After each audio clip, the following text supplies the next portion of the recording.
Breaking news from the Middle East, Israel has returned more bodies of Palestinians to Gaza as the United States downplays growing fears that the fragile ceasefire could soon collapse. The transfer took place early this morning through the Kerem Shalom crossing. Palestinian officials say at least 10 bodies were handed over, victims of earlier Israeli strikes. The return comes amid continued diplomatic talks aimed at keeping the Gaza truce alive.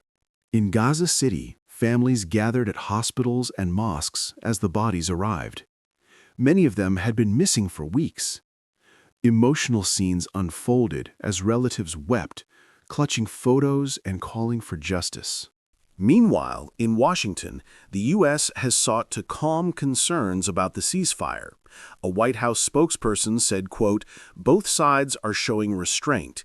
We do not believe the agreement is in immediate danger." The United Nations and international aid groups say that over 1.7 million Gazans remain displaced, many still living among the ruins. While the return of bodies offers closure to some families, it also reopens deep wounds in a territory still reeling from devastation.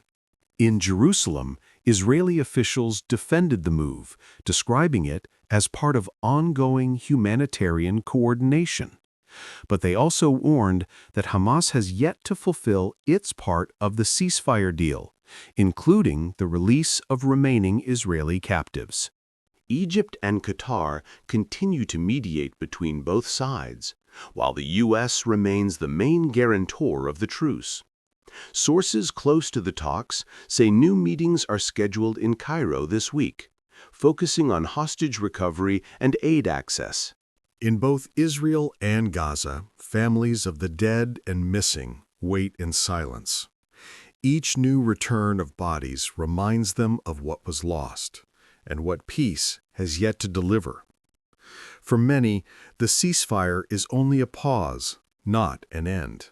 European leaders have welcomed the latest humanitarian steps, but urged both sides to do more. In London, Prime Minister Keir Starmer called the situation deeply tragic, while France's Emmanuel Macron urged a lasting political solution.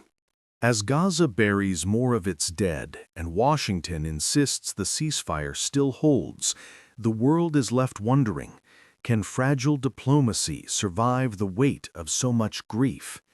For now, peace hangs by a thread over the rubble of Gaza.